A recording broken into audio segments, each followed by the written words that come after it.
Okay, we're going to bring you more now on our breaking news, the loud explosions that have been heard over the Qatari capital, Doha, in the past 30 minutes. Let's go to Ali Hashim. He's in the Iranian capital, Tehran, because we're seeing, Ali, Tasnim news agency saying that an operation called Annunciation of Victory has begun against US air bases in Qatar and indeed in Iraq. What more can you tell us? Well, it seems that this is the beginning of an Iranian retaliation towards American bases in the Gulf. We've heard and saw pictures from Qatar. Also, there are reports from Iraq. Now there are reports of sirens in Bahrain. So it seems these missile launches are targeting several bases around the Gulf. The Iranians say that this is in retaliation to the United States attack on the 3 nuclear sites on Sunday morning.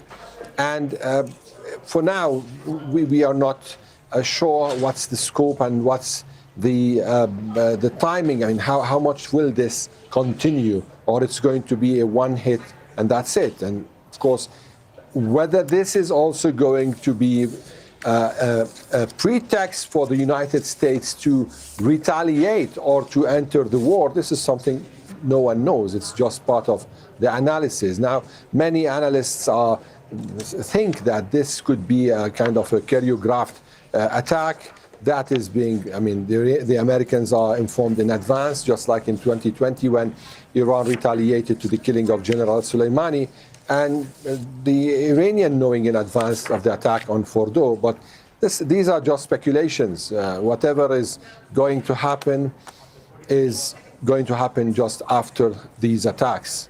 And then we will know what's the posture, what's the status quo. But this is unprecedented, of course. Of course, it is unprecedented. There was talk of Iran retaliating, as you say, against the US strikes on its 3 nuclear sites in Iran. However, the US warned that if it did, there would be severe retaliation in response. So many people believe that Iran might actually do an alternative retaliation, something covert, something cyber, something like closing the Strait of Hormuz. The region was on alert. The US bases in the region were on alert. But it's hard to believe that actually this was going to happen, that Iran was going to go through with escalating this conflict in the way it has. Well, the fact is that the whole situation is escalated. It's been escalated since yesterday dawn when the nuclear facilities were attacked. And we thought that the Iranians were taking their time to consider, to calculate before retaliating.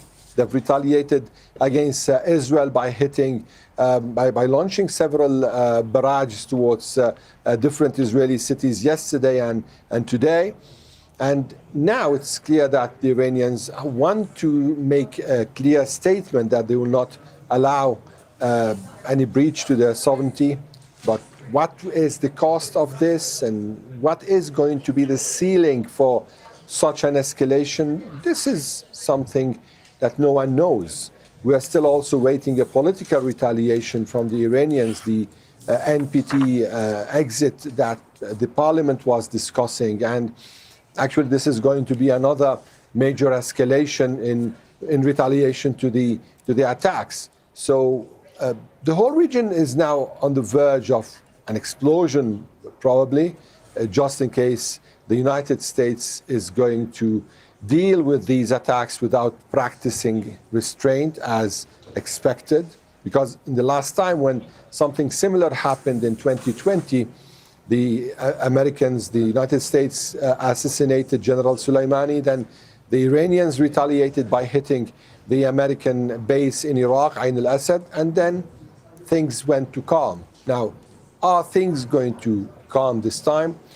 This is a big question, especially in the middle of a war, a wide-range war that we are witnessing, probably the first in the history of this region in years. This is maybe the first major war in this region after the 2003 invasion of Iraq.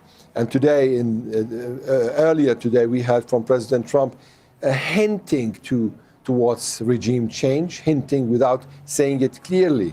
But it's obvious now that things are escalating, things are getting in a way or another to the verge of out of control category. We need to see. Okay, Ali, just stay with us, if you will. I'm just going to bring our viewers up to speed. It's just gone 17 GMT. If you're just joining us, I'm Laura Kyle. You're watching Al Jazeera. We are coming to you from Qatar, where just in the past half an hour, there have been sounds of loud explosions over Doha. Indeed, the explosions that we could hear in the studio. We understand that Iran has fired missiles towards the US base in Qatar. Now, that is situated outside of the capital, Doha, an Al Udeid Air Base, where there are normally some 10,000 soldiers stationed there and plenty of aircraft, but they have been evacuated in recent days. And we understand that there are very few soldiers also on that air base. All of this follows Tehran's threat to retaliate against the US strikes on the Iranian nuclear sites. That was on Saturday night. We've just been hearing from the Iranian state news agency that this was an operation that they called Annunciation of Victory, and it has been launched against US bases here in Qatar and indeed in Iraq. We're also seeing Bahrain saying that sirens there have been sounded. Citizens are being asked to remain calm. Qatar did temporarily close its airspace, which remains closed now. Some 2.5 hours ago, they did that. So they were expecting some sort of attack to be launched.